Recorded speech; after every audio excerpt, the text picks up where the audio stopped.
ഓം പരമഗുരുഭ്യോ നമ. അമ്മയുടെ ഒപ്പമുള്ള മക്കളെക്കുറിച്ച് അമ്മ പറയാറുള്ള രസകരമായൊരു കഥ.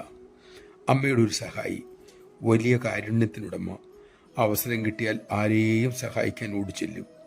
ഒരു മടിയുമില്ല.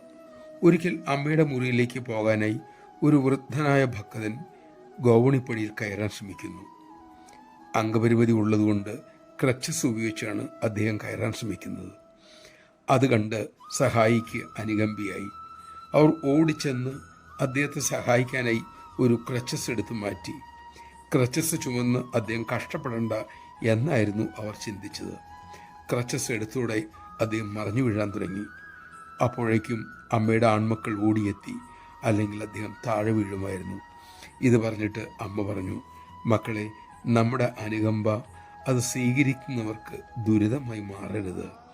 ചിന്തിച്ചു വേണം അനുകമ്പ പ്രകടിപ്പിക്കാൻ. നമഃശിവായ. കണ്ട് അറിഞ്ഞ് വേണ്ട വിധം സേവ ചെയ്യാൻ നമുക്കാകട്ടെ. അതിനുള്ള വിവേകം അമ്മ തന്നെ നമ്മിൽ ചൊരിയട്ടെ.